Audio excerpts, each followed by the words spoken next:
You lost some money early on.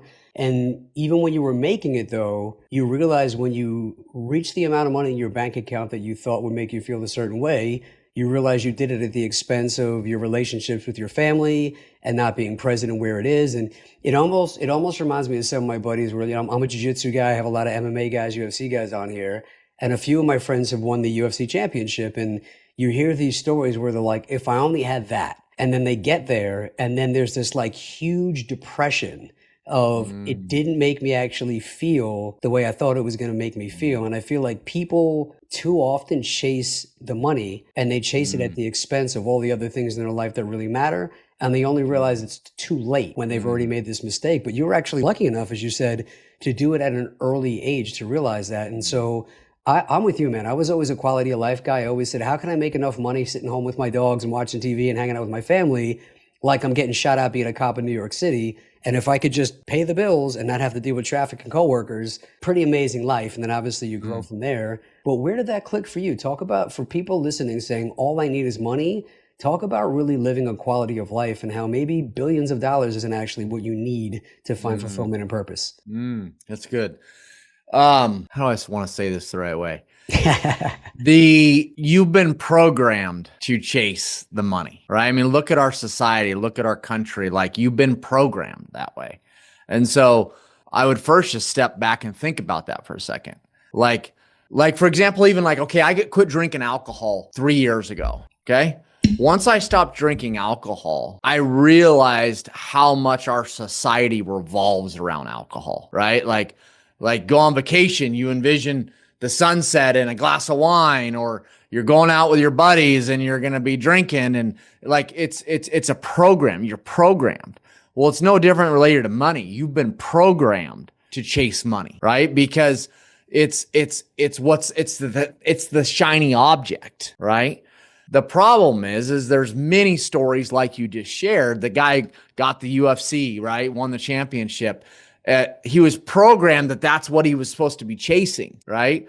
And not that that's not the ultimate win for that career, but why are you chasing it? What do you think it's going to bring to your life?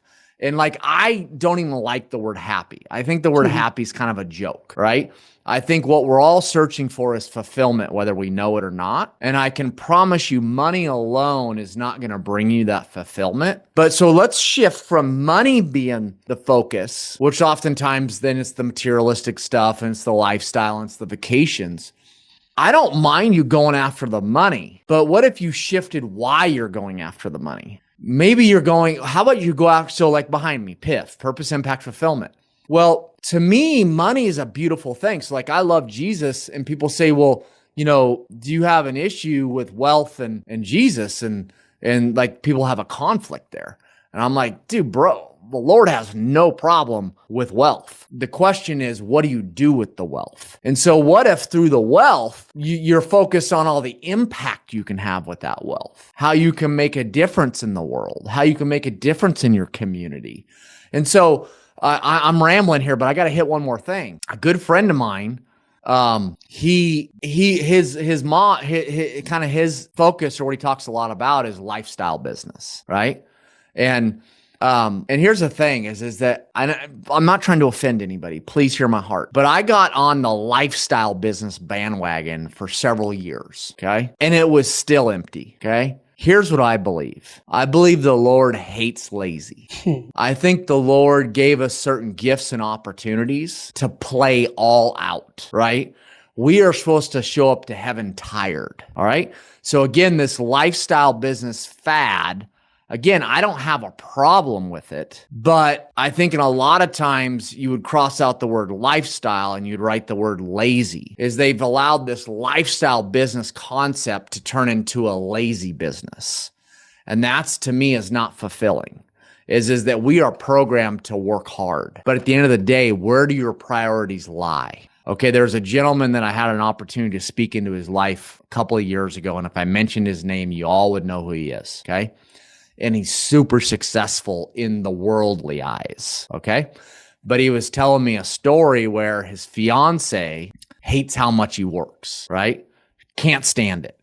And it's a challenge in their relationship. I said, that's interesting. Sorry to be long-winded, but I want to tell this story. No, this is great. I said, let me ask you this. I said, what's your fiance's name? I forget what he said, but I was like, if I went to Sue and said, what's a higher priority? Let's just call him Billy.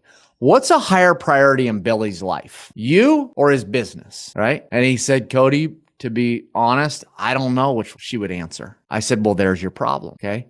She doesn't have a problem with how hard you work. She has a problem because she doesn't know where she rates in your priorities of life. So like, I work hard, but at the end of the day, I could pull my wife in here right now and say, hey, what's a higher priority in Cody's life? His business or you? She would absolutely say her.